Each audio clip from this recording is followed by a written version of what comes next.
Hello student, आज हम बात करेंगे chapter first relation and function के एग्जाम्पल 2 के बारे में। इससे पहले मैंने आपको चैप्टर फर्स्ट है जो रिलेशन एंड फंक्शन, उसका इंट्रोडक्शन पार्ट भी करवा रखा है और उसका फर्स्ट एग्जाम्पल भी करवा रखा है। आप वो प्रीवियस वीडियो मैंने प्लेलिस्ट बनाई हुई है, उसमें देख सकते हैं हर चैप्टर की। और आपको मैं आगे भी इसके सारे एग्जाम्पल और सारे क्वेश्चन करवाऊंगा, तो इसलिए आप इस चैनल को सब्सक्राइब करें और लाइक करें और वीडियो को शेयर करें अपने दोस्तों तक, जिससे कि उन बच्चों की भी मदद हो सके जो ट्यूशन क्लासेस नहीं ले पाते हैं। ये स्पेशल चैनल मैंने उन्हीं बच्चों के लिए बनाया है जो ट्यूशन क्लासेस नहीं ले पाते हैं, तो वो इस तरह अपने सिलेबस को कवर तो कर सके। तो इसलिए आप उन बच्चों तक ये मेरी वीडियो पहुंचाएं और चैनल को सब्सक्राइब करें। आप देख तो लेते हैं बट चैनल को सब्सक्राइब नहीं करते हैं, तो चैनल को सब्सक्राइब भी करें। इसके बदले मैं आपको यही लेता हूँ आपसे कि आप चैनल को सब्सक्राइब तो करें। चलिए आगे बढ़ते हैं, अब एग्जाम्पल 2 करते हैं। एग्जाम्पल 2 में क्या कहा गया? Let T be the set of all triangle in a plane with R a relation in T given by R is equal to T1, T2, T1 is congruent to T2. Show that R is an equivalence relation.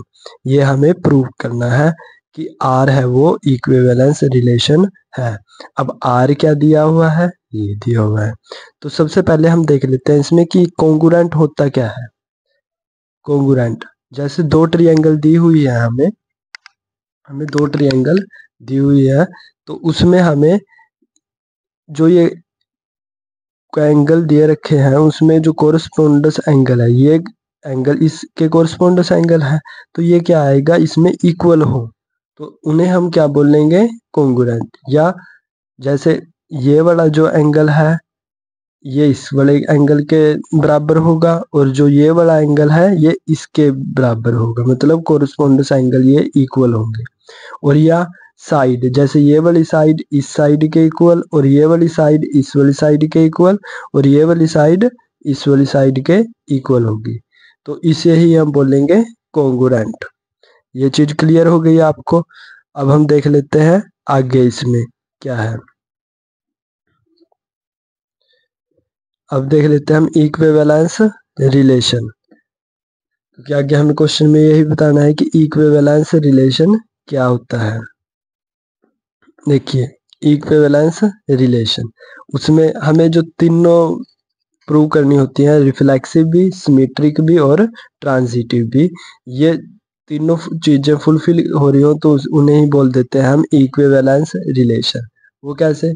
जैसे हमें ये दिया हुआ है ए और ए, तो दोबारा भी इसमें ये आना चाहिए हमारे पास ए और ए, तो इसे हम बोल सकते हैं रिफ्लेक्सिव। ठीक है। अब दूसरी है सिमेट्रिक। सिमेट्रिक में जैसे हमें ये दे रखा है ए और बी किस में बिलोंग्स कर रहे हैं? आर में, तो जो दूसरे वाला भी है वो बी और ए, तो वो भी किस में बिलोंग करना चाहिए? आर में। ठीक है।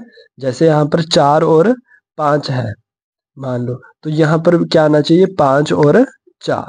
ठीक है। और ट्रांजिटिव में क्या होता है? जैसे ए और बी किस में बिलोंग्स कर रहे हैं? आर में, और बी और सी किस में बिलोंग्स कर रहे हैं? आर में, तो ए और सी भी किस में बिलोंग करना चाहिए? आर के अंदर बिलोंग करना चाहिए। ठीक है।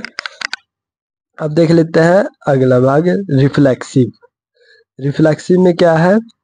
Let T1 belongs to T। अब ये हम इसमें मतलब इसमें प्रूव कर रहे हैं, ये तो मैंने आपको कंडीशन समझाई थी। अब हमारे पास तो क्या दे रखा है क्वेश्चन में?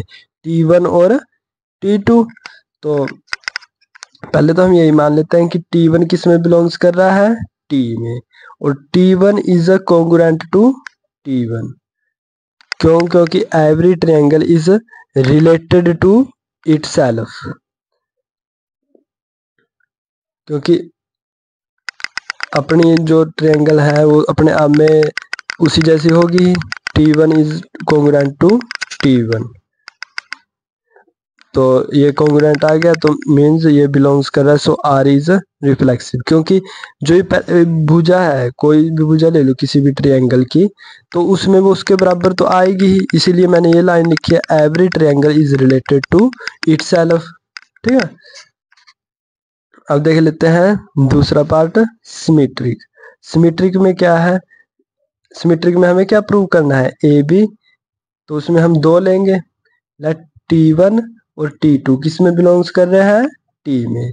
सिर्फ जो ऊपर दे रखा है ना ये वाले, जो ये इसी को लेके हम, पहले वाले में मैंने ए चाहिए था तो इसीलिए मैंने T1 लिया। अब इसमें क्या चाहिए हमें, T1 और T2, तो उसमें हमें क्या करना पड़ेगा प्रूव, T2 और T किसमें बिलोंग्स कर रहे हैं, R में, ये हमें प्रूव करना है। चलो देखते हैं आगे सिमेट्रिक में।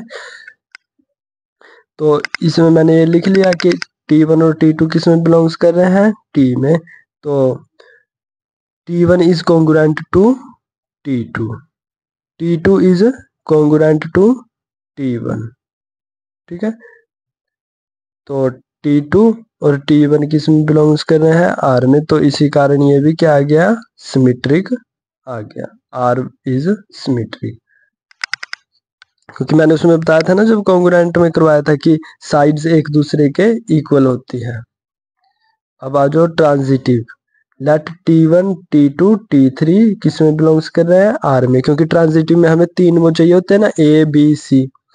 तो इसमें पहले में क्या करते हैं हम, A B किस में बिलोंग्स करता है, A B करता है पहले बिलोंग, फिर B A और फिर A C ट्रांजिटिव में। और आप इसके नोट्स बनाते रहना, हर क्वेश्चन के लिखते रहना जो भी मैं करवाता हूँ, ताकि आपको आगे डिफिकल्टी ना हो।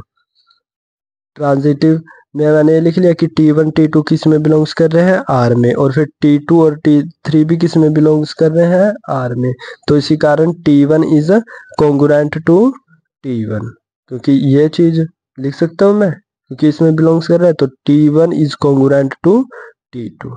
ठीक है, अब आगे देख लेते हैं, T2 is congruent to T3, क्योंकि मैंने ये लिखा है ना, T2 और T3 किस में बिलोंग्स कर रहे हैं, R में, तो इसी कारण हम ये लिख सकते हैं कि T2 किसका कॉन्ग्रुएंट है, T3 का।